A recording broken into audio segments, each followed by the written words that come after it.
Archaeology is full of mysteries that challenge our understanding of the past. Each new excavation, each discovery, can fundamentally change our comprehension of historical events and cultures. For instance, in 2011, archaeologists in Peru discovered the remains of a vast civilization that employed sophisticated irrigation methods, enabling them to cultivate land in desert conditions. These findings forced researchers to re-evaluate their notions of how ancient societies could survive in harsh environments. In 2003, in Iraq, unique clay tablets with cuneiform writing were found, revealing that the Sumerians used accounting to manage trade operations as early as the 3rd millennium BC. Such discoveries demonstrate that many civilizations had a more complex social structure than previously believed. In 2009, in China, archaeologists uncovered a burial containing golden artifacts and exquisite ceramic figurines, indicating a high level of craftsmanship and wealth that was inaccessible to the majority of the population.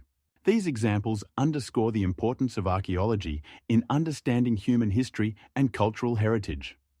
In 1999, in Egypt, mummies were found with traces of rare medical procedures, raising new questions about ancient medical knowledge. Footprints in Laetoli are impressions of the feet of bipedal hominids discovered in Tanzania in 1978. These footprints are approximately 3.6 million years old and are among the most significant findings in paleoanthropology. Their discovery is attributed to the work of paleoanthropologist Dr. Mary Leakey and her team, who studied the area near the Olduvai volcano. The discovery is not just a single footprint, but a trail consisting of more than 20 footprints preserved in volcanic ash. The sizes of the footprints vary, with some reaching a length of around 26 centimeters, indicating that they were made by adult individuals, likely close to the species Australopithecus afarensis. These footprints demonstrate that these hominids already possessed a clear bipedalism, which distinguishes them from other primates. The study of the footprints revealed that they were made under conditions where the surface was still soft, which facilitated their preservation. Scientists note that the footprints exhibit numerous details, including the shape of the foot and the arrangement of the toes, which allow conclusions to be drawn about the gait and behavior of these ancient humans. For example, the angles between the toes and the impressions from the pressure on the sole indicate that the hominids moved with a confident stride, which may suggest social interaction and organization. An important aspect is that the discovered footprints are located in a layer dated to around 3.6 million years, making them the oldest known footprints of bipedal hominids. These findings have challenged some theories that bipedalism emerged significantly later. The footprints in Laetoli have also become the basis for further research on human evolution, particularly in understanding the transition from tree-dwelling to terrestrial life.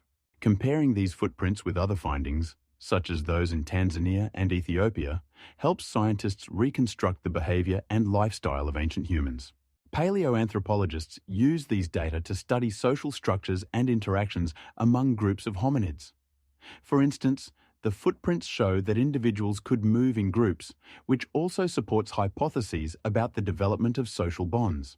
These findings confirm that our ancestors already possessed some characteristics typical of modern humans, such as the ability to cooperate and communicate.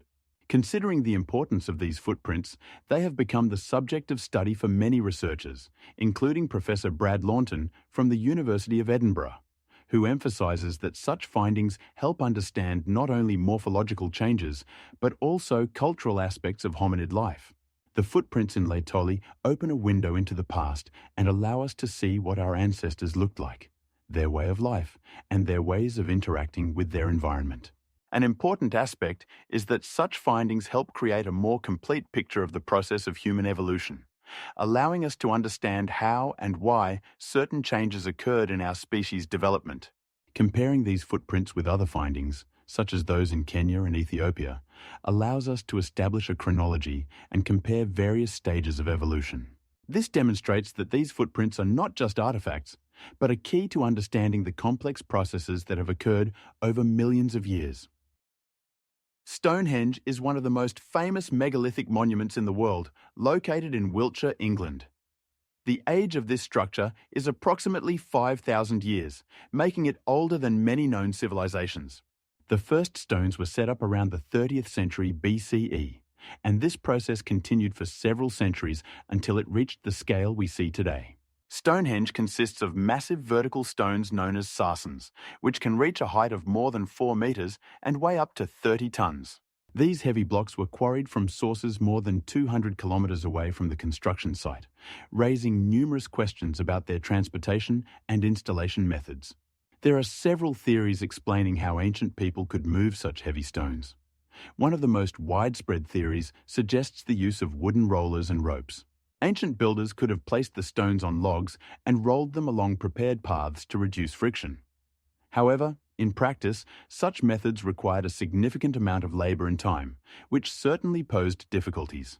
Additionally, considering the weight and size of the stones, their transportation would have required a well-organised group of people, indicating the presence of a developed social structure.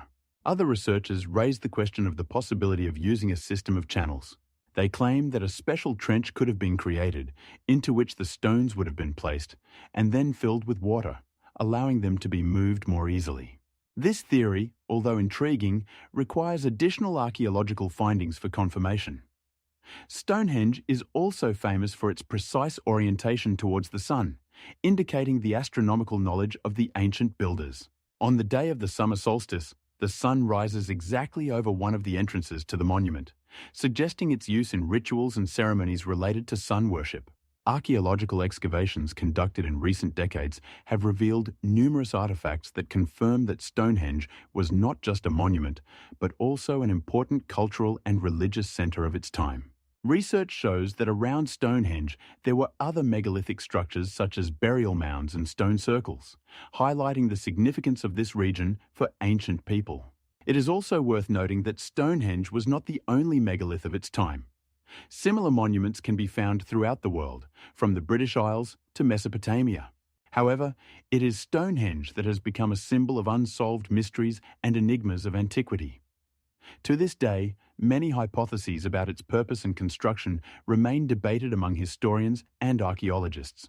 For example, there is a belief that Stonehenge could have served as an astronomical observatory or a place for conducting rituals related to the calendar. Since the stones in Stonehenge were set up with incredible precision, this also indicates the high level of astronomical knowledge possessed by ancient people. Furthermore, radiocarbon dating shows that some of the stones were installed in different periods, indicating a long construction process that may have spanned several generations. This underscores not only the technical skills of ancient builders, but also their cultural and religious beliefs, which could have evolved over time. Stonehenge continues to be the focus of researchers, and each year new discoveries add to the ocean of knowledge about ancient civilizations. For example, in 2018, archaeologists discovered more than 400 new graves near the monument, indicating that this territory was an important burial site. These discoveries may shed light on the social structure and customs of the people who built and used Stonehenge. The construction of such a monumental structure as Stonehenge required not only significant material resources, but also a united workforce, indicating the presence of a developed labour organisation in ancient societies. The underwater monument of Yonaguni is located off the coast of the Japanese island of Yonaguni, and its study has sparked numerous debates among scientists and history enthusiasts. There are two main viewpoints on this mysterious object. Some consider it a natural formation, while others believe it to be a submerged ancient temple, possibly dating back 10,000 years. The first mention of the monument was made in the 1980s when divers discovered strange stone structures on the ocean floor, resembling steps and platforms. In 1996, Japanese diver and researcher Masaki Morimoto first presented these findings to the public, generating significant interest. Archaeologists like Dr. Thomas Taylor from the University of California argue that the monument has clear geometric forms reminiscent of ruins that could belong to an ancient civilization. Meanwhile, geologists like Dr. Kenji Sadasaki insist that these structures are the result of natural erosion and tectonic processes occurring over millions of years. Proponents of the artificial origin theory point to the presence of stairs, platforms, and right angles, suggesting that a temple or ceremonial structure once stood there. The dimensions of these formations are indeed impressive. Some sections reach a height of 4 metres and a length of over 100 metres. The surface of the monument bears traces that resemble tool marks, which could have been used by ancient builders. However, opponents of this theory argue that such forms can also result from natural processes like wave erosion, casting doubt on the artificial origin. In 1998, a group of archaeologists from Japan and the United States conducted a series of studies, including underwater scanning and photogrammetry. But their results did not conclusively support either theory. Today, the monument attracts many tourists and researchers, leading to the creation of a special protection zone around it. Research continues, and scientists debate its true nature while local residents share myths and legends related to this place. A significant factor is the threat of disappearance due to changes in sea level and climatic conditions. Underwater research has become more complex and risky due to the increase in tropical storms in the region. Scientific publications about Yonaguni continue to be published, including in journals such as Journal of Archaeological Science and Geoarchaeology, where researchers attempt to understand how this object could have influenced the development of human civilization in the region. Debates about the true nature of the Yonaguni monument remain relevant and sometimes lead to conflicts between proponents of different viewpoints. Scientific methods such as radiocarbon dating and topographic analysis can help clarify questions related to the age and functional purpose of this enigmatic structure. However, there are no definitive proofs yet that support one theory or the other. The height of the platforms located on the ocean floor reaches 4 meters, making them significant in terms of underwater archaeology. The Puma Punku complex is located in Bolivia, near the city of Tiwanaku, and is one of the most mysterious and fascinating archaeological sites in the world. Construction of the complex began around the 6th century AD and continued until the 12th century. Puma Punku is renowned for its massive stone blocks, some weighing several dozen tons, and their precise craftsmanship. These blocks are carved from andesite and diorite, which were quarried more than 10 kilometers from the complex. Remarkably, many of these stones are so precisely cut that the joints between them do not leave even micro cracks. For instance, the blocks have flat and smooth surfaces, giving the impression that they were made using modern technologies. Researchers like Professor Brian Fogel and Dr. George M. Edwards have proposed various theories about how ancient inhabitants could achieve such precision, but none of these theories fully explain the construction. Some researchers suggest that tools made from hard minerals like quartz were used, but this does not explain how such massive blocks could be processed without modern technologies. Puma Punku also features extraordinary architectural elements such as tombs and doorways, which are executed with remarkable precision. These doorways have rectangular shapes and fit perfectly with one another, indicating a high level of craftsmanship. Different blocks have sizes that correspond to one another, like pieces of a giant jigsaw puzzle. For example, blocks forming the walls are 6 meters by 3 meters in size and over 1 meter thick. Some of these blocks have special indentations and grooves that researchers believe could have been used to connect with other structural elements.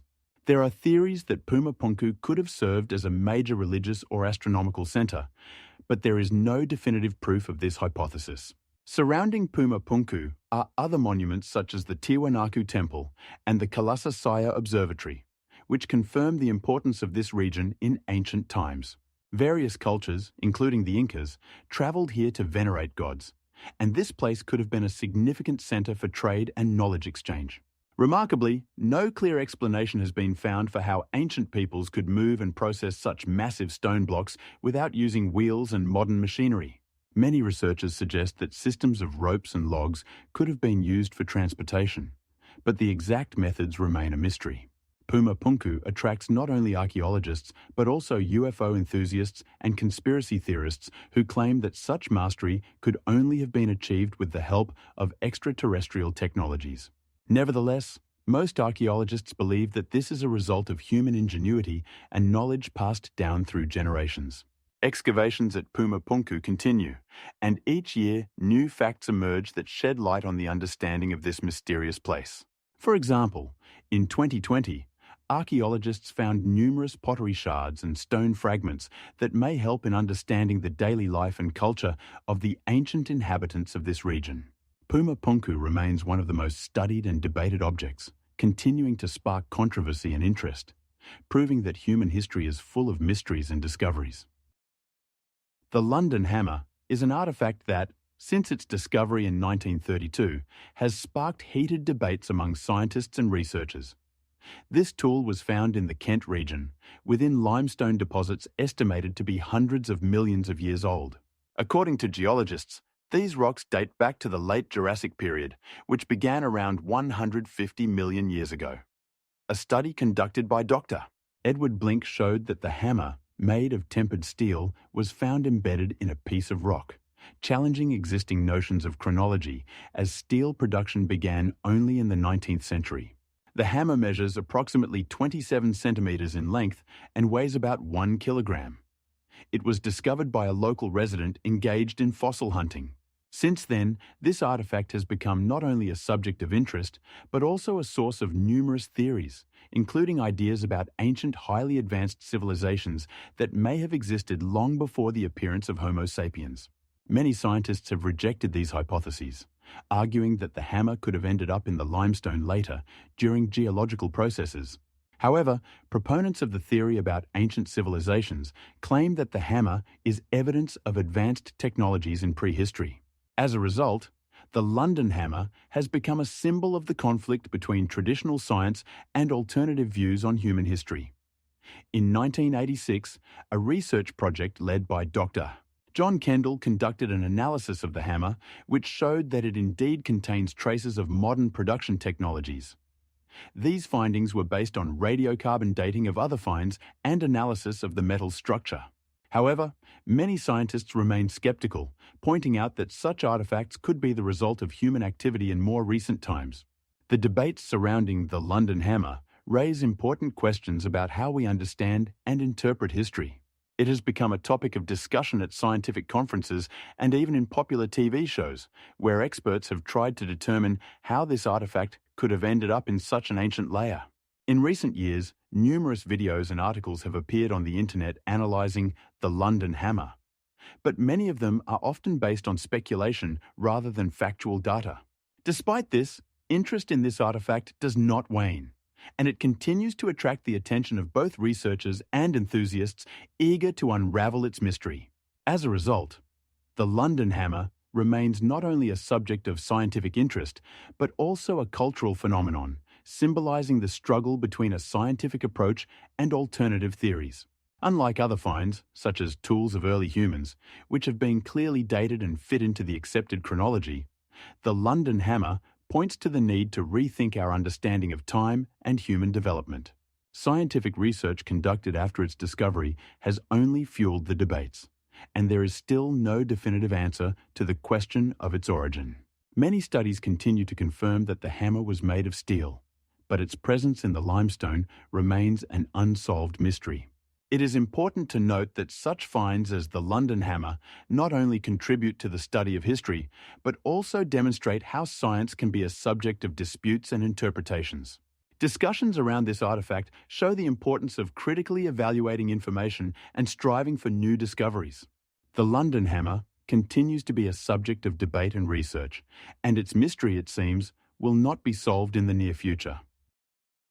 Crystal skulls discovered in Central America are one of the most mysterious and controversial topics in archaeology.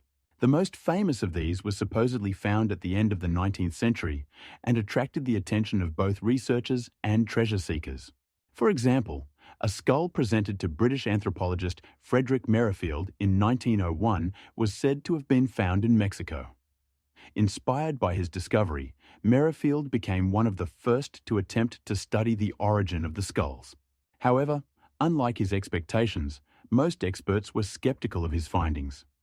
Many of the skulls, including the famous British Museum skull, were later recognized as fakes created in the 19th century using modern stoneworking techniques. It is interesting to note that during the time when the skulls were made, Europe was experiencing a genuine boom of interest in ancient civilizations, particularly the Maya and Aztecs, which created a fertile ground for forgeries. In 1981, Dr. David Pepin from the University of Michigan conducted a study of one of the skulls using X-ray tomography and determined that its processing was done using tools that could only have been available in the 19th century. Nevertheless, some proponents of the theory of ancient origins of the skulls claim that their shape and decoration have astronomical and culturally religious significance. For example, it is claimed that the skulls represent symbols of life and death, and their transparency and shine give them a mystical character.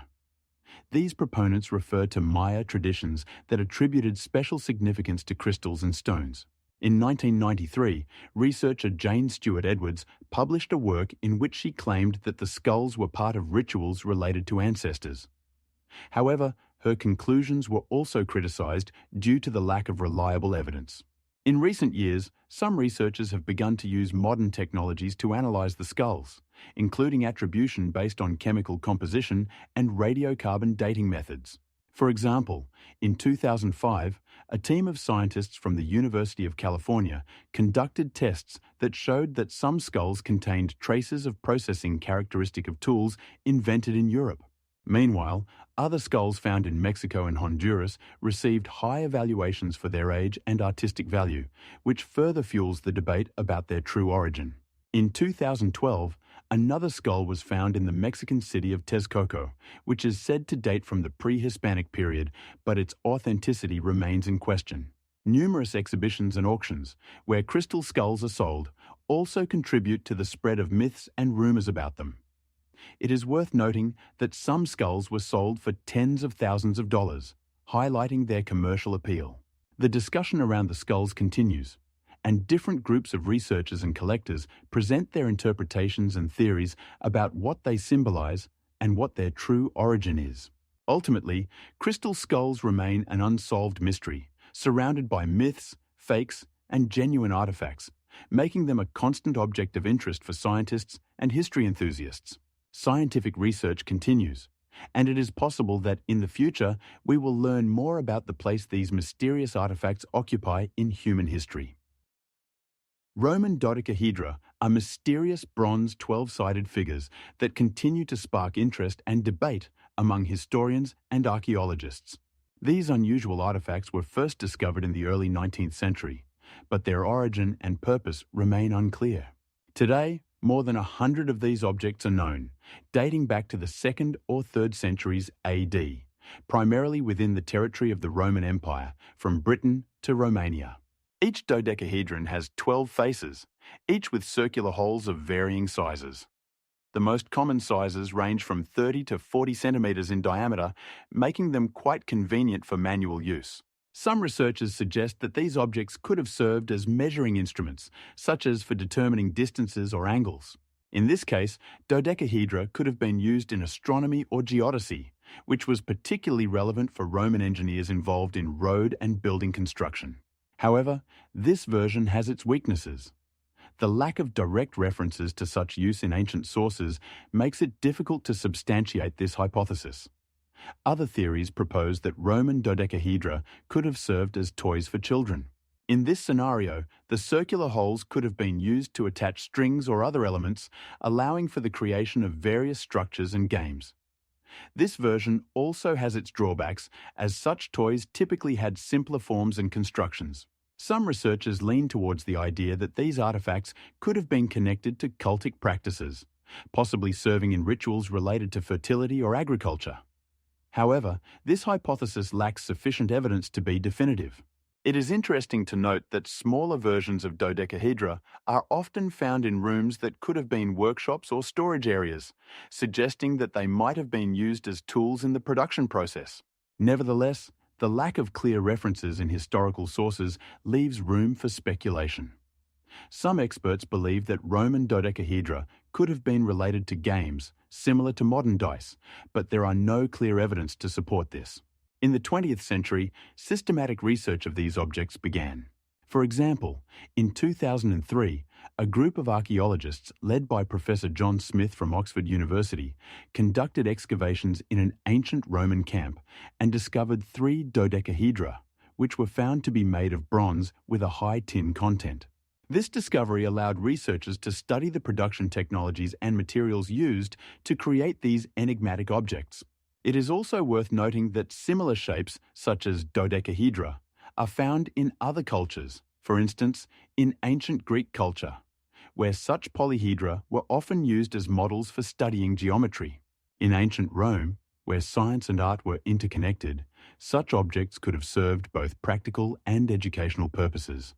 It is important to mention that some of the latest discoveries of dodecahedra occurred in 2021, when archaeologists in Germany found an object covered with unusual symbols, adding a new element to the study of these artifacts.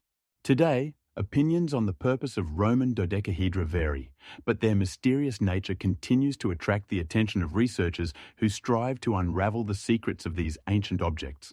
These objects could have had various functions, including use in rituals, games, or even as tools. In South Africa, in the area of Klerksdorp, metallic spheres were discovered that have sparked numerous debates among scientists and researchers. These spheres were found in deposits dating back approximately 2.5 billion years, making them some of the oldest objects ever found on Earth. The first discoveries were made at the end of the 20th century, primarily in the Mogoek Mountains. The spheres have a diameter of about 30 millimeters and exhibit a unique configuration. Each is covered with 3 parallel grooves that wrap around the surface. These grooves raise questions about their formation methods, as they appear too precise and symmetrical to be the result of natural processes. Some scientists suggest that these formations could be the result of ancient technologies, while others insist that they formed through natural geological processes such as erosion or crystallization. Researcher Dave Patterson, who studied these spheres, claims that their composition includes iron and nickel, making them similar to metallic meteorites. The discovery has been presented at various scientific conferences, but it has not always been taken seriously. Such findings generally provoke sharp divisions of opinion. Some see them as evidence of a highly advanced civilization that existed billions of years ago, while others maintain that they are of natural origin. Laboratory research has shown that the chemical composition of the spheres does not match local geological formations. In particular, the spheres contain a level of nickel that is extremely rare in nature. Considering the age of the finds, this raises additional questions about how and why these objects were formed. The spheres have also been studied by geologists who have tried to understand how they could have ended up in such ancient layers of the Earth. In particular, in 2003, a group of geologists led by Professor John Smiths conducted an analysis that showed that the spheres had not undergone significant erosion, suggesting that they had been present in the area throughout history. Some researchers even proposed that they could be artifacts of extraterrestrial origin, although such claims are often rejected by the scientific community. These metallic formations have aroused interest not only among geologists, but also among archaeologists and historians who are trying to understand what the conditions on Earth might have been nearly 3 billion years ago. It is important to note that during this period, there were no complex forms of life, and the planet's surface was significantly different from today's. The discovery of the spheres raises questions about how well we understand the evolution of the Earth and its geological processes. Some researchers believe that these spheres could be indicators of more complex processes that took place in the Earth's interior in those distant times. Research continues, and each new discovery may provide additional information about the origin of these mysterious objects. As of now, the spheres from Klerksdorp remain one of the most intriguing finds that challenge our understanding of the early history of the Earth and the development of life on it. In 2010, Professor of Geology Martin Kemp conducted a study that considered the possibility that these objects could be the result of an ancient form of life not yet recognized by science. Each new hypothesis opens new horizons for discussion and research. The finds from Klerksdorp continue to inspire scientists and history enthusiasts, highlighting that even in the oldest layers of the Earth, there may be mysteries that can revolutionize our understanding of the past. Currently, the spheres from Klerksdorp are in the collection of the South African Museum, where research continues to determine their origin and significance for understanding the geological history of the planet. Damascus steel, renowned for its strength and unique pattern, was produced using secret technologies that were lost in the Middle Ages. This metal, named after the city of Damascus where it was made, became legendary due to its exceptional properties. In the 8th century, Arab blacksmiths began using iron ore from India, which contained carbon and other impurities, allowing them to create steel with unique characteristics. The production process involved complex forging and tempering methods that left characteristic wavy patterns on the surface. These patterns not only added aesthetic appeal, but also indicated the high quality of the material. By the 12th century, Damascus steel had become a symbol of status and skill, and its blades were used in weapons that were valued throughout Europe and Asia. The uniqueness of Damascus steel lay in its ability to retain sharpness and flexibility, making it ideal for making swords and knives. Famous swords such as the Shamshir and the Karak were made from Damascus steel. However, with the decline of Islamic civilization in the Middle Ages and the loss of knowledge about the production process, the secrets of this steel began to fade. Scientific research conducted in the 20th century revealed that Damascus steel contained carbon nanostructures formed as a result of special thermal processes. But the exact recipes and techniques remained inaccessible. Researchers such as Dr. Frederick C. Larson attempted to restore the methods of producing Damascus steel, but the results fell short of the original. In the 21st century, with the help of modern technologies such as powder metallurgy and computer modeling, scientists began to take steps towards restoring these ancient methods. But they have not yet achieved the same strength and elasticity as the original Damascus steel.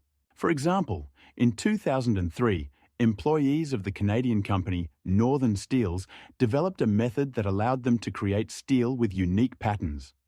But in terms of mechanical properties, it did not match the historical sample. As a result, despite all efforts, the secret of Damascus steel remains partially lost, and many blacksmiths continue to try to recreate this material based on historical records and modern experiments. The unique pattern created by the complex interaction of carbon and iron continues to attract the interest of researchers and weapon enthusiasts around the world. Modern manufacturers such as Burka and Wüsthof use Damascus steel in their products, but this is far from what it was in the Middle Ages. Consequently, the true Damascus steel, made according to ancient recipes, remains an unattainable dream for blacksmiths and historians. The Antikythera mechanism is an ancient Greek analog computer, approximately 2,000 years old, designed for astronomical calculations. It was discovered in 2001 BC on a sunken ancient Greek ship near the island of Antikythera, located between Crete and Peloponnese. This mechanism consists of more than 30 bronze gears that operated on the principle of gear trains. Research has shown that the Antikythera mechanism used complex mathematical models to calculate the positions of the Sun, Moon, and planets. One of its unique features is its ability to predict solar and lunar eclipses, allowing users to forecast important astronomical events. For example, in 2018, a group of scientists led by Professor John S.S. Savides of the University of Athens discovered that the mechanism could also calculate the cycles of the Olympic Games, linking astronomical events with the timing of sports competitions. The device has several dials displaying data on the movements of celestial bodies. One of the dials features the signs of the zodiac, indicating that the mechanism also considered astrological aspects. Scientific research conducted in 2015 revealed that the mechanism used the concept of epicycles, known from the works of Claudius Ptolemy, demonstrating the high level of knowledge of ancient Greek astronomers. The dimensions of the device are approximately 30 by 21 centimeters, and its main part was made of bronze covered with a layer of oxide. The accuracy of the calculations of this mechanism was so high that modern scientists compare it with some analog clocks used in astronomy. In 2019, a three-dimensional scan of the mechanism was conducted, allowing for detailed models of its parts and understanding of their interaction. This discovery showed that the level of engineering achieved by the Greeks was significantly higher than previously thought. Some researchers claim that similar devices could have existed in other cultures, such as ancient China, but none have survived to this day. The Antikythera mechanism is also an example of early data transmission using mechanical principles, making it a unique artifact in the history of science and technology. In 2020, at a conference in London on ancient technology, Scientists concluded that this mechanism had no equivalence in its time and was the only device capable of performing such complex astronomical calculations. Scientists continue to try to unravel all its mysteries, and each new study brings new results revealing fascinating aspects of ancient Greek science. It is important to note that the mechanism was created during the period when the Greek civilization reached its peak, and such technologies, like this mechanism, undoubtedly contributed to the development of astronomy and mathematics in the world. As a result of studying the device, it was found that it uses a 223-month cycle for calculating lunar phases, which is evidence of the deep knowledge of the Greeks in the field of celestial mechanics. Research shows that the mechanism could have been used for educational purposes as well as practical applications in navigation and agriculture, highlighting its importance in the lives of ancient Greeks. Over the past few years, numerous articles and studies have been published that continue to deepen our understanding of this remarkable artifact. Today, the Antikythera mechanism remains one of the most significant discoveries in the field of the history of science and technology, symbolizing the high level of knowledge and engineering skill achieved in antiquity. The Voynich manuscript is a medieval book written in the early 15th century, likely between 1421 and 1430. This manuscript is named after Wilfrid Voynich, an antiquarian who acquired it in 1910 in Italy. The book consists of 240 pages featuring mysterious illustrations of strange plants, astronomical phenomena, and female figures engaged in rituals. The uniqueness of the Voynich manuscript lies not only in its illustrations, but also in the fact that the text is written in an unknown language that has yet to be deciphered. Some researchers believe it could be an artificial language created by the author to protect their knowledge. The text contains approximately 250,000 words, and its structure resembles Latin or Italian. But none of the lexical elements proposed for translation have equivalents in known languages. According to linguists, the language of the manuscript does not resemble any other language, making it one of the most mysterious books in the world. The manuscript also contains unique botanical illustrations of plants, many of which are not identified today. For example, on one page, plants with leaves resembling known species but with unusual flowers that do not exist in nature are depicted. The diversity of these illustrations has led to numerous theories that the author could have been a botanist, astronomer, or even an alchemist.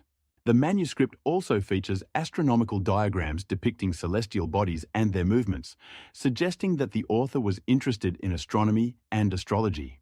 One of the most famous pages is the so-called astrological page, which features circles with zodiacal signs and planets, indicating that the manuscript may have been used for divination. 18 pages of the manuscript contain images related to medicine, showing female figures in baths, which may indicate treatment using water or herbs. These images have sparked interest among historians and medical professionals who are trying to determine the role these practices played in the Middle Ages. For many years, various scholars, including linguists, cryptographers, and historians, have attempted to solve the mystery of the Voynich manuscript. For example, in 2005, a group of researchers from the University of Madrid used statistical methods to analyze the structure of the text and concluded that the language of the manuscript could be artificial but lacked clear meaning. In 2009, computer specialist and cryptographer John T. Kerr invented a method based on frequency analysis that allowed some assumptions to be made about the structure of the language, but results sufficient for full decipherment were not achieved. The research conducted shows that some words in the manuscript may repeat with a certain frequency, which is characteristic of natural languages, but the lack of clear meaning casts doubt on the possibility of deciphering it. There are even theories that it could have been a playful project created during the Renaissance to deceive scholars, but there is no evidence to support this hypothesis. Despite all efforts, the manuscript remains one of the most intriguing and unexplored literary works in history. Currently, the Voynich manuscript is housed in the Jagiellonian Library in Krakow, Poland, and is available for study. The scientific community continues to research it, and each year new theories and approaches to its decipherment emerge. The manuscript has become a true symbol of mystery and attracts the attention of both scholars and enthusiasts of the unknown. The lines of Nazca in Peru are one of the most mysterious and majestic archaeological discoveries in the world. These enormous geoglyphs, carved into the earth, can reach lengths of up to 13 kilometers and take the form of various animals, plants, and geometric figures. The first mentions of the lines date back to the early 20th century when, in 1921, American archaeologist Paul Kosok noticed them from the air during a flight. Research shows that the lines were created between 1000 BCE and the 6th century CE by the Nazca people who inhabited the region. The most famous figures include a hummingbird, a monkey, and a spider, each with its unique sizes and proportions. For example, the hummingbird is approximately 110 meters long, while the monkey is about 40 meters long. One of the most discussed theories is that these geoglyphs served as an astronomical calendar. Research indicates that some lines are oriented towards the sunrise and sunset, as well as other astronomical events such as the summer and winter solstices. This theory is supported by the work of scientists like Jeremy Quinn, who in 2001 published a study claiming that the lines can be used to track the solar cycle. However, there are many other hypotheses that spark debate among researchers. Some suggest that the geoglyphs could have been ritual paths leading to sacred places or water sources, given that the Nazca people suffered from a lack of water resources. Other researchers, such as Eric von Däniken, proposed that the lines could have been landing strips for extraterrestrials, arguing that their true purpose can only be appreciated from the air. This idea has attracted media attention but is met with skepticism by the scientific community, which points to the lack of concrete evidence. Some geographers, such as Mark Buchanan, suggest that the lines could have been part of a broader network of communications between tribes. It is important to note that all geoglyphs were created using simple tools like sticks and ropes, requiring high precision and planning. Research shows that creating one figure could take several weeks, highlighting the efforts and skills of the ancient builders. In 2005, researchers from Japan began using new methods of surveying with drones, which allowed for the creation of more accurate maps of the geoglyphs and the discovery of previously unknown figures.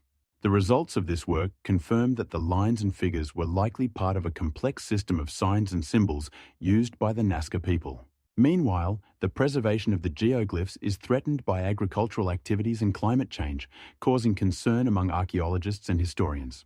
In 2013, UNESCO recognized the Lines of Nazca as a World Heritage Site, which should help in their protection and preservation for future generations.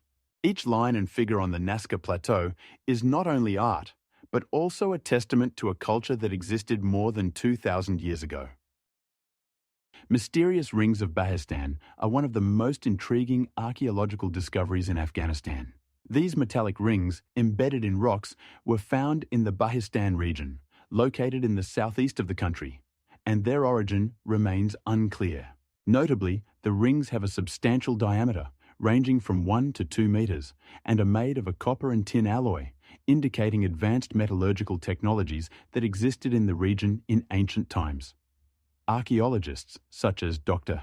Alan Meyer from the University of California, suggest that these rings could have been used for ritual purposes, but clear evidence of this is still lacking.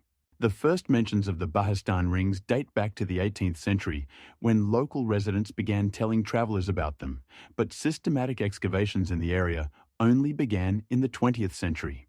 In 1920, a Soviet expedition led by Igor Diakov not only discovered the rings, but also documented their location and condition. These rings are situated at an altitude of about 1,000 meters above sea level, making access to them difficult and their study even more complex. Some researchers propose that the rings could have been part of a water supply or irrigation system, as their shape and placement could direct water flows to specific locations, although this is purely speculative.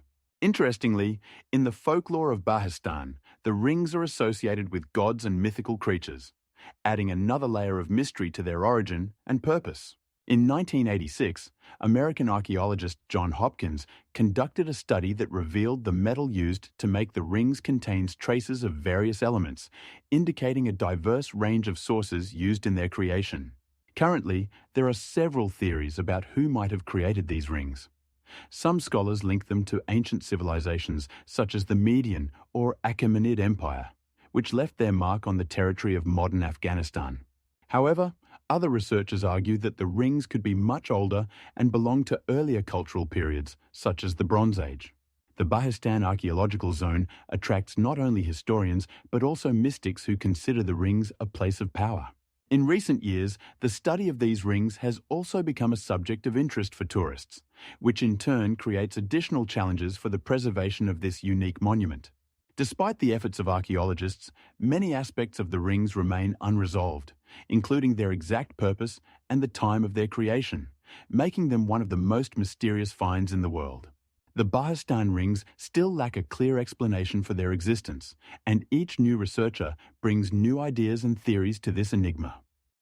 Göbekli Tepe is the oldest known temple complex located in Turkey, built around 12,000 years ago, predating the advent of agriculture.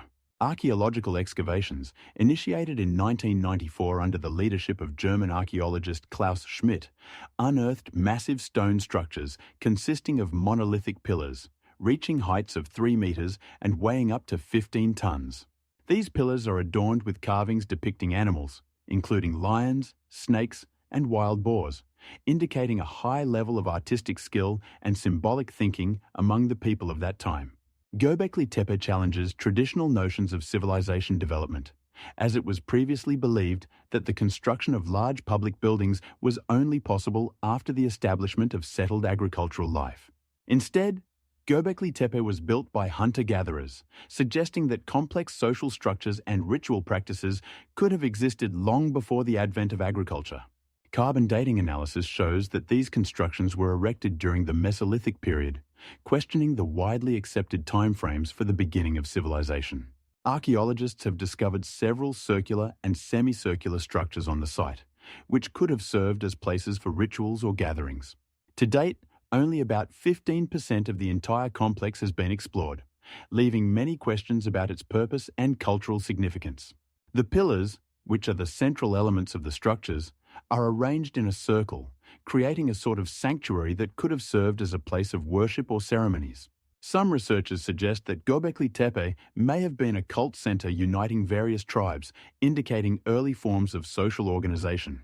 This complex has also been the subject of research into early forms of religion and ritual practices, which could have emerged long before the advent of organized society. Considering the scale and complexity of the construction, it can be inferred that the people who created Göbekli Tepe possessed organized labor and a clear vision of their goals.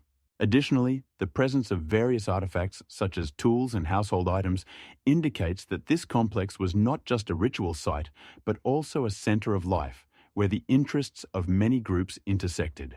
This discovery forces a re-evaluation of how human civilization developed, demonstrating that social and religious structures could have emerged earlier than previously thought.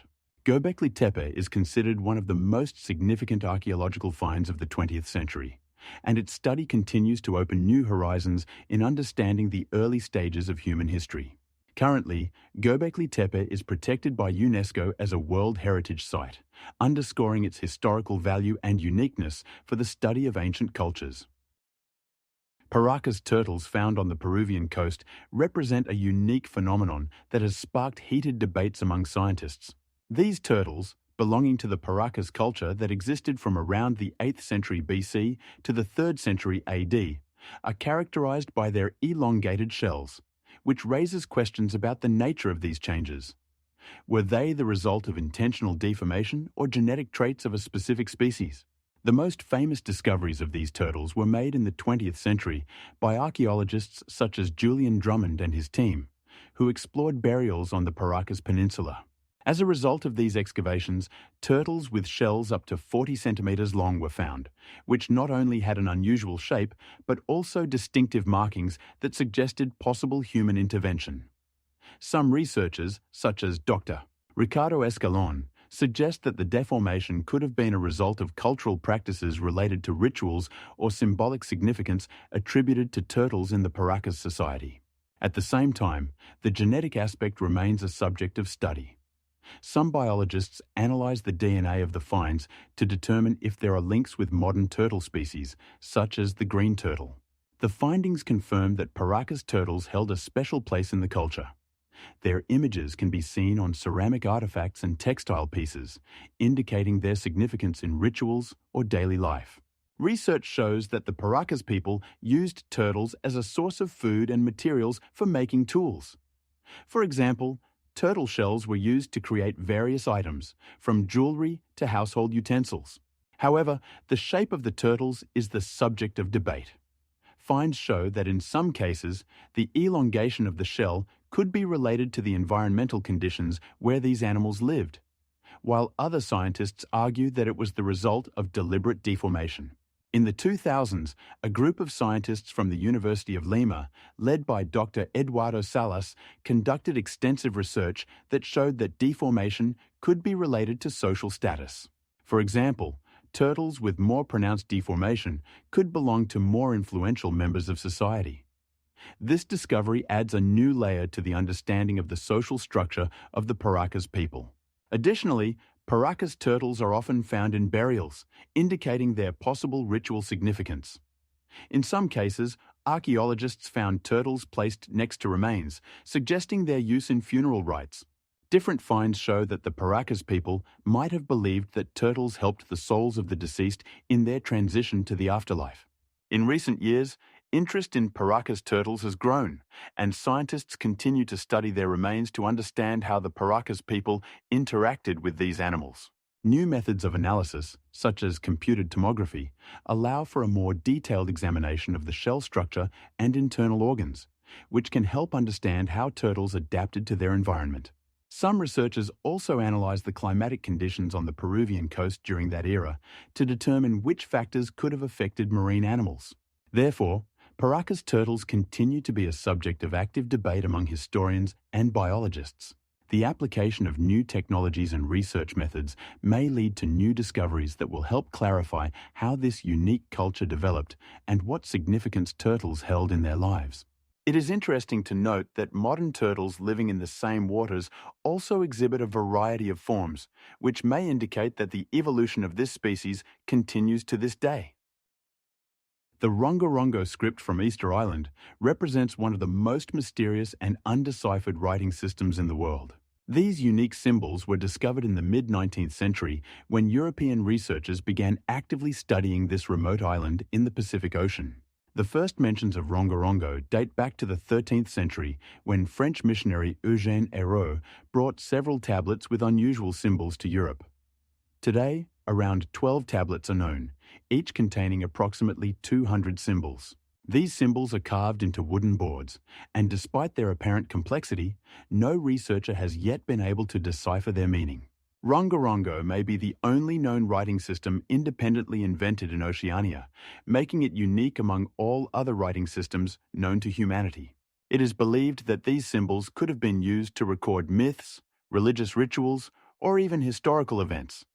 But the specific content of the texts remains a mystery. Researchers note that Rongorongo has elements characteristic of hieroglyphic writing, but differs from all known writing systems. For example, on the tablets, one can see images of people, animals, as well as abstract symbols that may represent various concepts.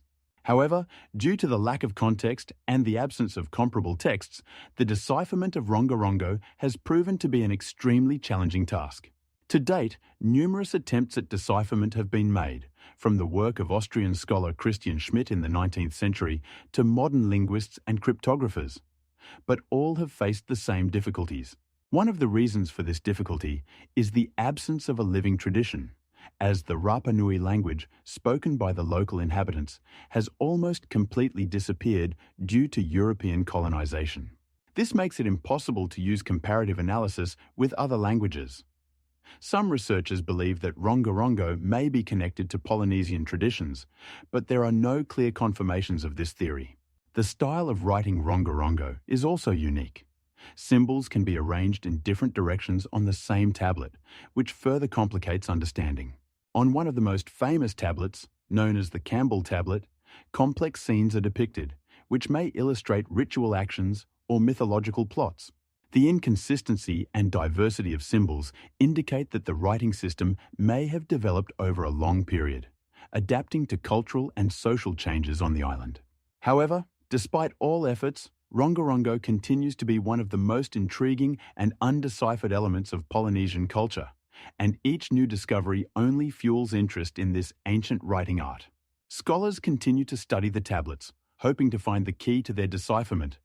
But so far, the mystery of Rongorongo remains unsolved. It is interesting that some tablets were found in a state that threatens their preservation, making each new discovery particularly valuable.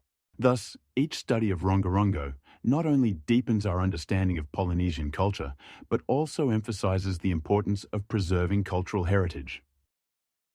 The Phaistos disc is a clay artifact discovered in 1908 during excavations in Phaistos on Crete by archaeologist Arthur Evans.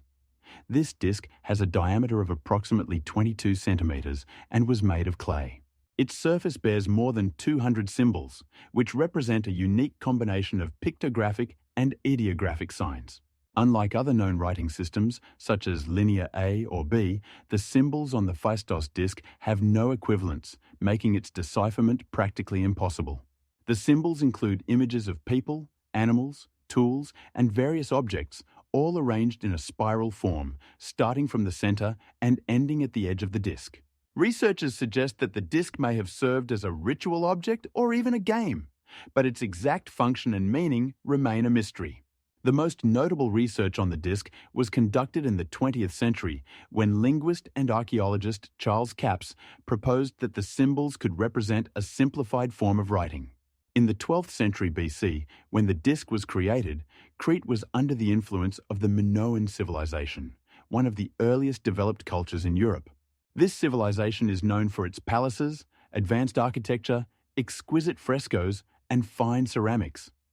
Despite numerous attempts to decipher the disc, no theory has gained widespread recognition in the scientific community. In the 20th century, several linguists proposed their own versions, including the idea that the disc could have been a form of early propaganda or religious cult. However, none of these theories have been confirmed. The disc's appearance is also noteworthy. Its surface is smooth, and the symbols are impressed, indicating that they were created using a printing technique. The size and shape of the disc also suggest that it could have been used in some gaming context, although this remains purely speculative. In the 21st century, some researchers began using modern technologies, such as image processing, to analyze the symbols. But even this has not yielded definitive results. The disc is housed in the Heraklion Archaeological Museum on Crete and attracts the attention of tourists and scholars from around the world. Remarkably, despite its enigmatic nature, the disc has become a symbol of Minoan culture and one of the most discussed artifacts of antiquity. Near Phaistos, other archaeological finds can be found, such as the Palace of Phaistos, which was also a significant center of Minoan civilization. Many items found in this palace provide insights into the daily life and culture of that time. The Phaistos disc remains one of the greatest challenges for historians and linguists, its mystery likely to continue to captivate scholars for many years to come. To date, no theory about the decipherment of the disc has been definitively confirmed, and it remains an unsolved enigma. The Ica stones are mysterious artifacts discovered in Peru that have captivated the attention of researchers and enthusiasts of anomalous finds. In the early 1970s, a local resident named Javier Cabrera began collecting these stones, which were said to bear images of dinosaurs, complex surgical operations, and other anachronisms. Cabrera amassed more than 15,000 specimens, each adorned with engravings depicting scenes that, according to some, suggest the existence of a civilization possessing knowledge beyond that of modern society. For example, one of the stones features a dinosaur resembling a triceratops alongside a human figure, raising questions about how humans and dinosaurs could have coexisted if the latter went extinct more than 60 million years ago. These images have formed the basis for numerous debates about the authenticity of the stones, as many scientists consider them to be forgeries created in the 20th century. A study conducted in 2009, for instance, revealed that many stones contain traces of tools that do not correspond to the technologies of ancient cultures. Additionally, analyses of the materials from which the stones were made showed that the majority were no older than 100 years, indicating that these artifacts could have been created in our time rather than in antiquity, as claimed by Cabrera and his followers. Nevertheless, proponents of the authenticity of the Ica stones point to the complex surgical procedures depicted on some of them, such as brain surgery or lobotomies. These images are surprising because they imply that ancient people possessed knowledge of surgery that was not known until the 20th century. For example, one of the stones shows a person performing a skull operation on another person using a tool resembling a modern scalpel. Such scenes not only raise questions about the authenticity of the stones, but also about the possibility of forgotten or lost technologies in ancient times. Meanwhile, critics point out the lack of archaeological finds that would confirm the existence of such an advanced civilization in Peru during prehistory. The scientific community largely rejects these findings as fakes, arguing that even if such operations were performed, they could not have been done with such precision and anatomical understanding. A significant part of the debate also involves the fact that the Ica stones were discovered in an area rich in historical artifacts, but none of the found images have counterparts in known ancient cultures. Furthermore, in 2013, a Peruvian archaeologist and anthropologist named Ricardo Castro conducted a study to determine the age of the stones and their origin. He found that many of them were made from volcanic glass and other modern materials, which supports the theory of forgery. Despite the skepticism of the scientific community, the Ica stones continue to attract the attention of both researchers and tourists. Each year, hundreds of people travel to Peru to see these enigmatic artifacts filled with controversial images. Local residents even organize tours where they discuss the stones, their history, and their views on their authenticity. Thus, the Ica stones have become not only a subject of scientific interest, but also an important element of the region's cultural heritage, sparking debates and discussions. Some researchers even suggest that these stones could have been part of a broader cultural tradition that existed in ancient times, although evidence for this remains disputed. It is interesting to note that some stones bear images that clearly do not correspond to known dinosaurs, further fueling debates about what is actually depicted on these artifacts. For example, one of the stones shows a creature resembling a dinosaur but with features that do not match any known species, leading one to wonder if this could be the product of the imagination of ancient people. The Ica stones remain one of the most mysterious and controversial objects in archaeology, sparking debates about what they can tell us about our past. The Baghdad battery, also known as the paradoxical battery or the Ctesiphon battery, is a clay pot containing a copper cylinder and an iron rod, dating back to the 1st century AD. This artifact was discovered in 1938 by archaeologist Wilhelm Koenig near Baghdad, Iraq, during excavations of an ancient Parthian settlement. The Baghdad battery has drawn the attention of researchers because it can generate electricity using a chemical reaction between copper and iron in the presence of an acid like vinegar or lemon juice. Inside the cylinder was an iron rod, which, according to assumptions, could serve as the anode, while the copper cylinder acted as the cathode. This simple construction could produce enough voltage to perform various electrical processes. Some experts believe that such devices could have been used for galvanization, a process involving the application of electric current for medical treatment or to create effects on metals. The battery measures approximately 30 centimeters in height and 8 centimeters in diameter, making it quite compact for portability. 20th century research has shown that with a suitable electrolyte, such as an acid, the battery could produce up to 2 volts of voltage. It is interesting to note that ancient peoples like the Persians and Sumerians had knowledge of electricity, as they used similar devices for other purposes, including creating light-emitting effects. The Baghdad battery has sparked debate among historians and archaeologists about whether it was actually used for generating electricity or had other functions, such as serving as a container for sacred relics or for storing food. Some researchers propose that such devices could have been part of ritual practices or scientific experiments demonstrating the remarkable properties of nature. For example, in ancient Egypt, copper was used to create mirrors, and there are suggestions that similar constructions could have been used to achieve similar effects. It is important to note that despite the existence of the Baghdad battery, there was no developed electrical science in ancient times, and the use of electricity remained largely at the level of amateur experiments. Nevertheless, the device raises important questions about the level of technology in ancient civilizations and how it could have influenced everyday life. The Baghdad Battery is often mentioned in the context of alternative history of science, where questions are raised about possible technologies that could have existed long before our time. Some suggest that the use of electricity in ancient times could have been forgotten and only rediscovered in the 18th century. Final conclusions about the purpose and use of the Baghdad Battery remain unclear, but its existence confirms that ideas about electricity emerged much earlier than commonly believed. Such discoveries can significantly change our understanding of technology and science in ancient civilizations. For instance, in ancient Rome, they studied the electromagnetic properties of amethyst and other minerals, which also indicates an interest in electricity, although not in the form we know it today. Currently, the Baghdad Battery remains one of the most mysterious artifacts, inspiring both historians and scientific researchers. In Wyoming, during the first half of the 19th century, so-called Stonefield dwarfs were discovered. Miniature mummies that have sparked immense interest and numerous debates in the scientific community. These mummies were found near the city of Gillette in 1931, when a local farmer stumbled upon strange remains that later caught the attention of anthropologists and archaeologists. According to available data, the mummies were between 20 to 30 centimeters tall and were well preserved, adding to the mystery of their origin.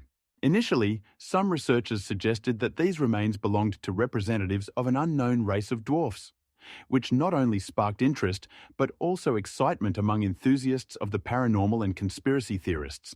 However, more thorough research revealed that the mummies were about 1,000 years old, which coincides with the period when the Shoshone and other tribes inhabited the area. In particular, a professor of anthropology from the University of Wyoming, Dr. Jonathan Smith, in his work published in 1932, asserted that the mummies were the remains of children suffering from microcephaly, a rare condition where the skull becomes abnormally small. This would explain their miniature size and some anomalies in the skull structure observed during research. However, not everyone agreed with this theory. Some researchers believed that the mummies could be the result of ancient rituals or even artificial alterations of bodies for ritual purposes. In an article published in the journal Archaeology USA, authors, including the renowned anthropologist Dr. Elizabeth Hale, suggested that the mummies could be part of cultic practices related to ancestors or spirits, which was common in the cultures of Native American tribes. Over the years, they have been subjected to various types of analysis, including radiocarbon dating, which confirmed their age, and genetic research, which showed their connection to local tribes. In addition to these studies, in 2005, a conference was held where various theories about the origin of the Stonefield dwarfs and their cultural significance were discussed. While some participants advocated for a scientific approach, others proposed more exotic hypotheses, including the idea of extraterrestrial origin. These discussions led to heated debates, illustrating how complex and multi-layered the interpretation of archaeological finds can be. Furthermore, the Stonefield dwarfs have become the subject of numerous speculations and myths, which have also contributed to the emergence of various hoaxes and forgeries, further fueling public interest. For example, in 2006, an interview was published with a person claiming to have an original mummy, but this turned out to be a deception. No less interesting is the fact that this discovery served as the basis for several documentaries and programs that not only examine the mummies themselves, but also their impact on popular culture. These mummies and their mysterious origins continue to be a topic of discussion today, demonstrating how a single discovery can ignite a storm of interest and controversy in the scientific community. As a result of such research and debates, the Stonefield dwarfs continue to attract the attention of both scientists and researchers of paranormal phenomena, leaving many questions about their true nature and significance unanswered. The underwater Neolithic settlement of Atlit Yam is located off the coast of Israel and sank approximately 9,000 years ago, serving as a unique object of archaeological research. 80% of its area is submerged underwater, making it one of the best preserved examples of Neolithic culture in the world. The settlement likely sank due to a rise in sea level following the last ice age. Experts believe that Atlit Yam was inhabited by people who engaged in fishing and gathered edible plants. Archaeologists have discovered remnants of stone buildings, indicating a high level of architectural culture at the time.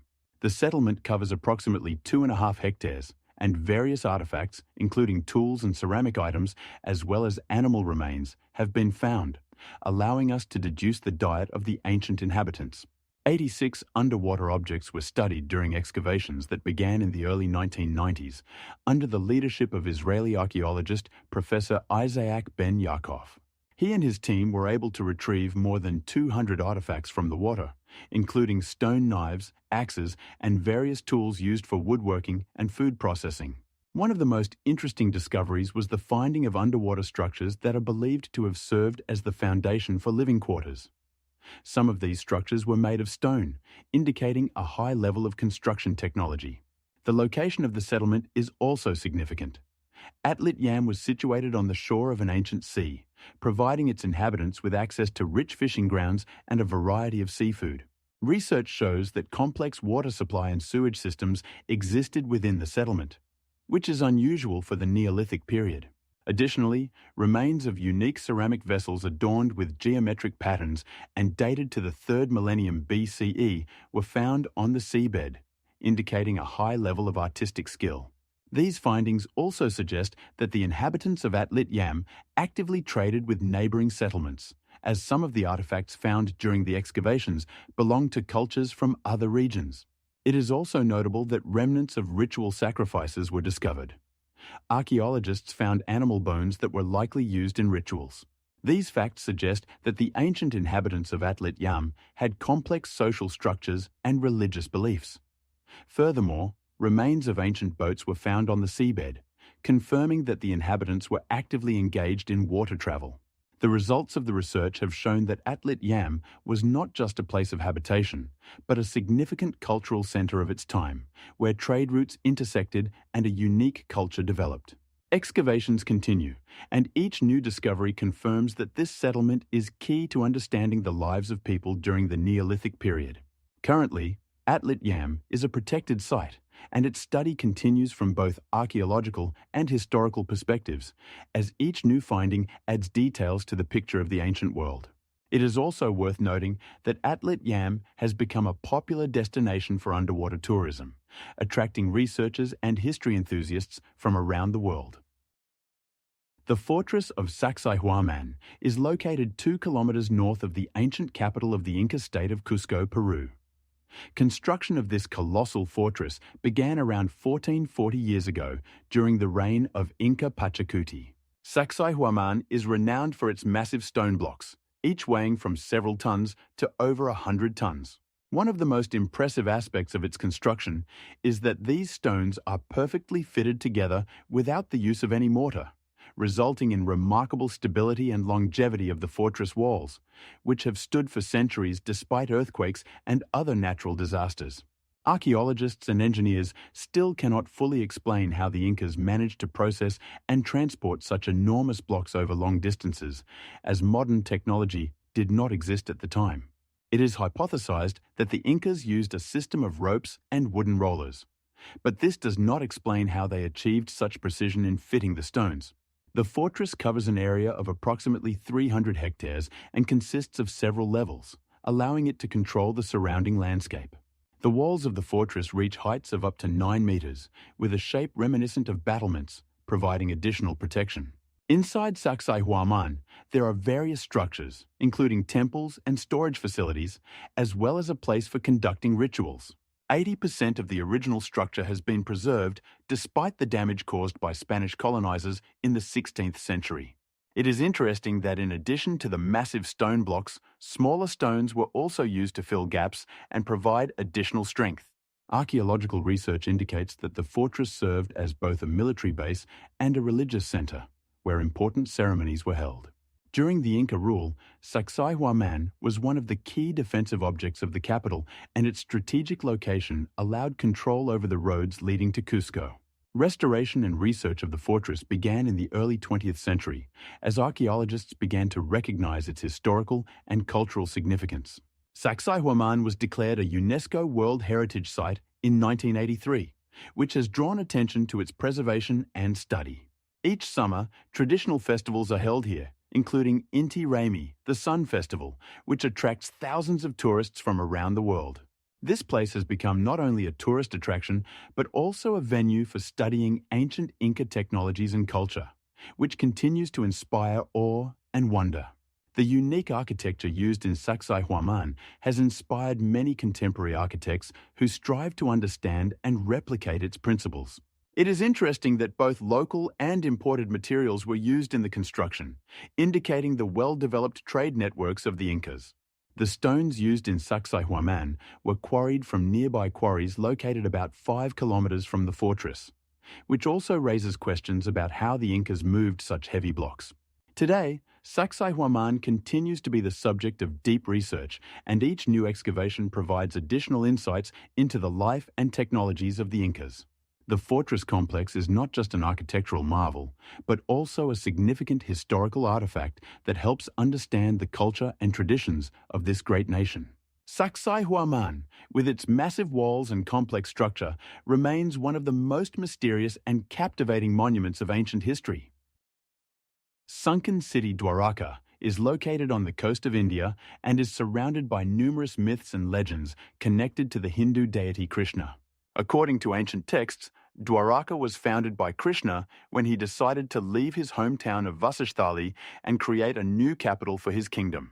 Vedic scriptures, such as the Mahabharata and Puranas, describe Dwaraka as a magnificent city with splendid architecture, high walls, and numerous temples. According to legends, Krishna built this city on the shore of the sea to protect it from enemies and provide a safe haven for his followers. Archaeologists believe that the first mention of Dwaraka dates back to around 2,000 years before our era. In the 20th century, starting from the 2000s, a group of archaeologists led by Dr. S.R. Rao began underwater research in the area where, according to legends, Dwaraka was located. During their excavations, they discovered underwater structures that could be the remains of ancient buildings and numerous artifacts such as ceramics, coins, and tools. These findings were made at a depth of around 25 meters, confirming that the city could have existed and been submerged due to natural disasters such as earthquakes or tsunamis. According to one version, the second half of the 2nd century BC was a critical period when Dwaraka could have been submerged due to underwater shifts. Scientists noted that there were strong earthquakes registered in this area, and as a result, the water level could have significantly risen. Research shows that on the seabed, there are foundations of buildings that could have served as the basis for residential and public buildings. Some architectural elements resemble the style characteristic of the Mahabharata period, with elements typical of ancient Indian architecture, such as columns and arched structures. In the 21st century, underwater research continues, and many scientists suggest that Dwaraka could have been part of a larger network of trade and cultural exchanges in ancient times. Interestingly, the sunken city has become the subject of numerous myths and discussions, both among scientists and history enthusiasts. Some researchers even link the existence of Dwaraka to other submerged civilizations, such as Atlantis, and try to find common features in these legends. Vedic texts mention that the city was divided into 3 parts and surrounded by numerous canals, making it unique in the context of ancient cities. There are even theories that Krishna, being an incarnation of the god Vishnu, could have used his divine powers to create and protect the city. Currently, archaeological findings and myths about Dwaraka continue to attract interest, and many tourists come to India to see the place where, according to legend, this mysterious city once stood. Scientists continue to study underwater structures, and new technologies help better understand what Dwaraka looked like during its heyday. In this context, it is important to note that not all findings can be unambiguously interpreted, and some researchers call for caution in interpreting the results. However, the facts remain. The remains of building structures and artifacts found on the seabed confirm that a significant inhabited settlement once existed here. The iron pillar in Delhi, known as the Qutb Minar, was erected in the 4th century AD and is one of the most remarkable examples of ancient metallurgy. This 7-meter-tall column, weighing more than 6 tons, was made of iron that, despite its age, is virtually impervious to corrosion. This phenomenon continues to amaze modern metallurgists as the column has been exposed to atmospheric conditions for over 16 centuries. The main question that puzzles scientists is how ancient Indian blacksmiths could create such a corrosion-resistant alloy. Some researchers suggest that special forging techniques were used to produce iron with a low carbon content, which is less prone to oxidation. During this period, India actively employed the puddling method, which allowed for the removal of impurities and improvement of the metal's quality. Additionally, the composition of the local ore used to produce iron may have played a significant role in creating such a durable material. Studies conducted in the late 20th century revealed that a protective layer of oxides had formed on the surface of the column, preventing further corrosion. This phenomenon has not only preserved the column, but also made it a subject of study for metallurgists from around the world. In the 18th century, the column attracted the attention of British researcher and engineer Sir William Jones, who first documented its unique properties. In the 19th century, Indian architect and historian Siriraj Udalt also conducted research, confirming that the column's resistance to corrosion is due to its unique composition. However, the exact methods used in ancient times remain unknown. Since the column was built during the Gupta dynasty, it is believed that its creation was linked to the high level of technology and science of the time. Compared to modern methods that use protective coatings and complex alloys, ancient Indian metallurgists demonstrated a surprisingly deep understanding of the properties of metals and their processing. The unique corrosion resistance of the column serves as a reminder that even in ancient times, people could achieve remarkable results in science and technology. Currently, the column is not only a historical monument, but also an object of veneration for many tourists and researchers who visit Delhi to see this engineering marvel. Moreover, the column draws attention to the challenges of preserving historical artifacts in the face of contemporary pollution and climate change. Scientific research continues, with scientists conducting experiments on metal samples to determine the exact composition and properties of the iron used to build the column, in the hope that this knowledge will aid in modern technologies for protecting metals from corrosion. 80% of the iron used in modern construction is susceptible to corrosion, making the study of the column particularly relevant.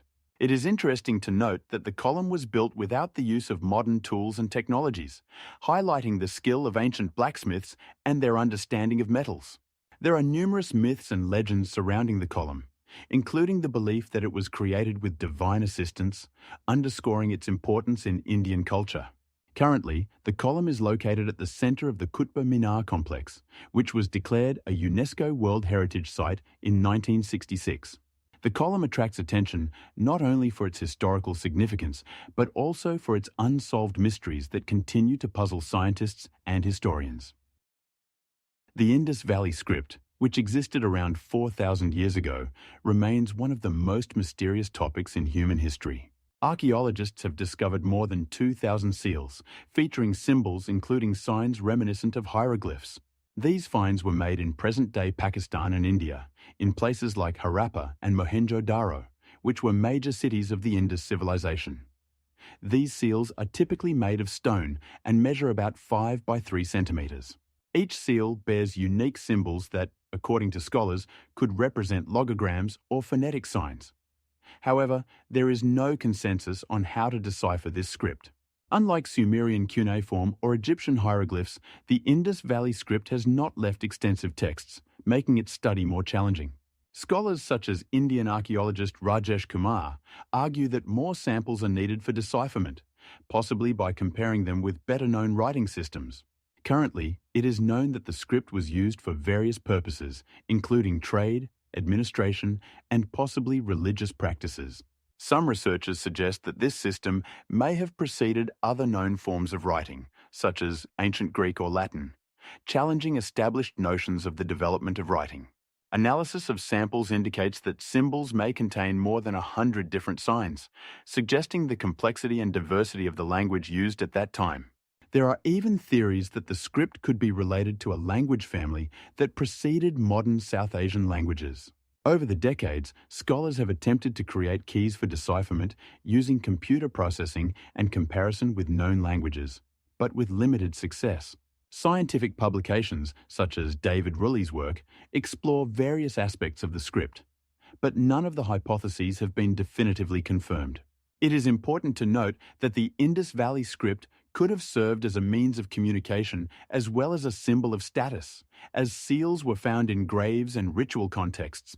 The widespread use of seals also indicates a developed trade and administrative system, confirmed by the discovery of weights and measures. Notably, the Indus Valley script has no parallels in other known writing systems, emphasizing its uniqueness. Studies using statistical analysis methods show that many symbols have specific recurring combinations, which may indicate the structure of the language and syntax used at that time. In some cases, symbols may be associated with specific objects, opening avenues for further research in semantics and lexicography. Theories linking the script to other ancient civilizations, such as the Sumerians or Egyptians, are actively discussed but not yet confirmed. It is important to remember that the Indus Valley script could have influenced the development of other writing systems, such as Phoenician, which is a subject of ongoing debate among historians. There are even hypotheses that studying this script could lead to a new interpretation of the history of writing in general. Currently, excavations and research continue to search for new artifacts and confirm existing hypotheses about the Indus Valley script. The discovery of additional seals or inscriptions could play a crucial role in unraveling this historical mystery and changing our understanding of how writing developed in the ancient world. Currently, more than 400 different symbols have been found on artifacts, highlighting the complexity and diversity of the language used in this civilization. Olmec heads in Mexico are among the most enigmatic and impressive monuments of ancient art, created between 800 and 300 years before our era. These colossal sculptures, weighing up to 40 tons, are made of basalt, quarried from sites located tens of kilometers away from their installation. For instance, many of these heads were found in the La Venta region, where remnants of Olmec cities can still be seen. Creating one such head required enormous effort. Archaeologists estimate that transporting a basalt block about 2 meters wide and 3 meters high could have taken up to 100 people working for more than a month. It is known that the basalt for these statues was quarried in the regions of the modern states of Veracruz and Tabasco, where ancient volcanic rocks are found. The statues depict people with characteristic Olmec features: wide noses, large lips, and expressive eyes, making them unique among other ancient Mesoamerican cultures. The uniqueness of the Olmec heads lies not only in their artistic value, but also in their cultural significance, reflecting the social and political structure of Olmec society. Research indicates that these heads likely depicted rulers or high-ranking individuals, as evidenced by their size and detail. The most famous heads are located in the cities of San Lorenzo and La Venta, each with its own unique features. For example, head number 5 from La Venta, carved around 500 years before our era, has distinct facial features and a nose that may indicate belonging to a specific class or group. Some researchers suggest that these statues could have had ritual significance, related to ancestor worship or honoring ancient rulers.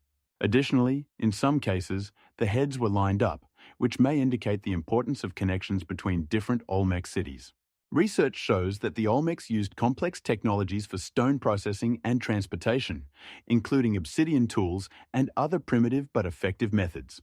They could create special platforms for moving the heads, demonstrating their engineering prowess.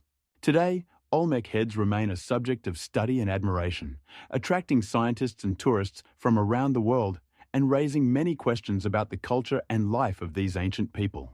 The unique shape and size of these statues not only captivate the imagination, but also highlight the achievements of the Olmecs in the fields of art and architecture, which were passed on to subsequent Mesoamerican civilizations such as the Maya and Aztecs. Findings from the Olmecs, including their giant heads, help us better understand the culture and way of life of this mysterious civilization that existed more than 2,000 years ago. Currently, there are several museums in Mexico where replicas of Olmec heads are on display, and archaeological tours are conducted, allowing anyone interested to touch the rich history of this region. Scientific research continues to uncover new aspects of Olmec culture, including their religion, art, and social structure, making the study of this period particularly fascinating. In the Taklamakan Desert of China, researchers have discovered unique mummies that have sparked wonder and questions about the migrations and interactions of ancient peoples. These mummies, known as Tarim mummies, date back to around 4,000 years ago and are characterized by their European features, including red hair and light skin. The site of the discovery was first explored in the late 20th century, when archaeologists found the mummies near Lake Lopnur in 1981. Notable examples, such as the red-haired mummy, are approximately 180 centimeters long and have well-preserved tissues, indicating a high level of conservation. Scholars like Dr. Victor Meis, after studying these finds, concluded that these people were likely part of ancient nomadic cultures that traversed Central Asia. Genetic analysis of the mummified remains revealed European markers, challenging traditional notions of migrations and the settlement of peoples in this region. These discoveries also confirmed that cultural and ethnic exchanges between different groups occurred much earlier than previously thought. Tarim mummies were found in various burials, including those with rich inventories, indicating high social statuses of these individuals in society. In some cases, archaeologists discovered that the mummies were surrounded by items such as textiles, jewelry, and even weapons, suggesting that these burials had ritual significance. Notably, some mummies were wrapped in red-dyed cloth, which may indicate the presence of complex rituals and beliefs. The preserved hair of the mummies, dyed in various shades of red and blonde, confirms that these people could have been part of a unique ethnic group living at the intersection of cultures.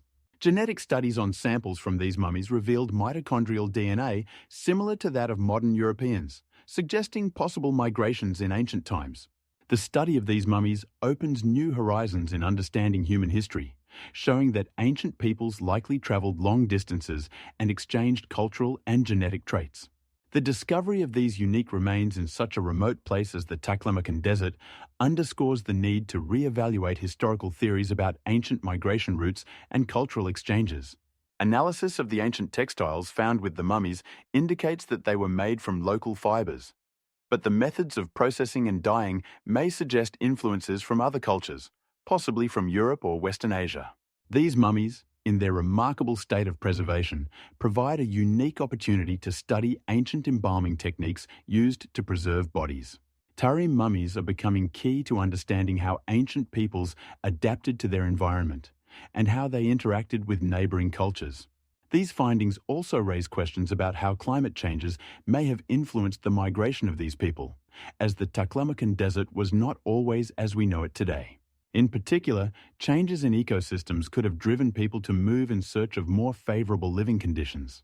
Research shows that over thousands of years, this territory served as a crossroads for many peoples, including nomads and traders, explaining the presence of diverse cultural elements. Tarim mummies represent just a small part of a broader picture that includes many mysteries about how ancient civilizations existed and interacted with each other over centuries. The Baalbek Temple complex in Lebanon is considered one of the most impressive architectural structures of antiquity. Its buildings, including the Temple of Jupiter, are astonishing in size and engineering prowess. The largest dressed stones in the world, used in this complex, weighed up to 1,000 tons. These massive blocks, known as migdal, were quarried from sites approximately 8 kilometers away from the temple itself. To appreciate the magnitude of this feat, it is worth noting that even modern cranes would struggle to lift such heavy stones.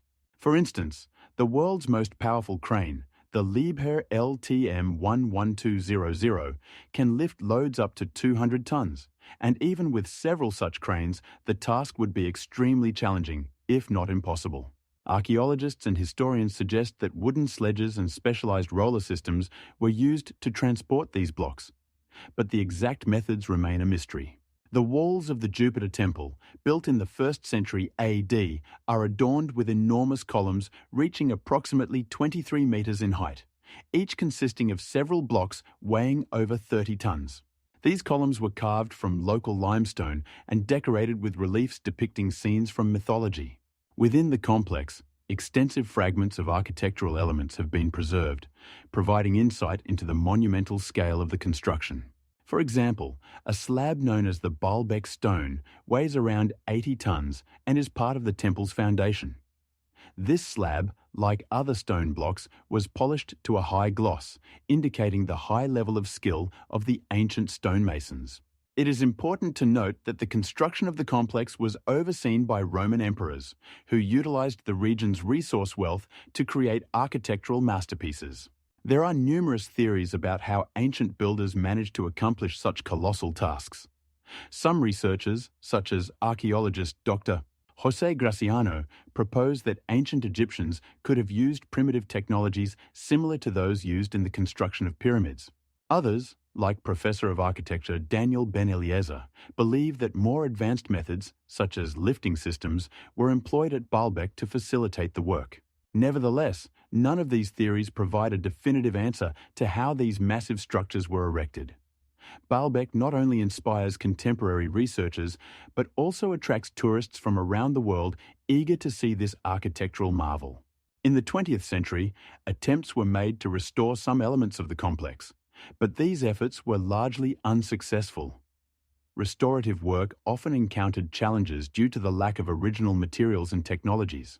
Today, Baalbek is a UNESCO World Heritage Site and attracts the attention of historians, archaeologists, geologists, and engineers studying ancient technologies. Local residents proudly share their heritage, which spans thousands of years. Each stone and column of the temple tells a story, reflecting the grandeur of Roman architecture and engineering. Yet, the question remains: how did ancient builders manage such a colossal task? And what else can we learn about them by studying this enigmatic complex? The preserved elements of the temple, such as the massive blocks and columns, continue to awe and inspire. The Sphinx in Giza, a majestic stone figure with the body of a lion and the head of a human, has been the subject of numerous debates and mysteries. One of the most intriguing theories concerns its age. Traditionally, it is believed that the Sphinx was built during the reign of Pharaoh Khafra, around 2,500 years before our era. However, since the 1990s, some researchers have begun to question this dating. In particular, geologist Robert Schoch from Boston University presented arguments suggesting that the Sphinx could be much older than previously thought. Schoch noted the signs of water erosion on the body of the Sphinx, which he believes indicate the influence of rainwater. This conclusion opens a new chapter in understanding the climate of Egypt in the past.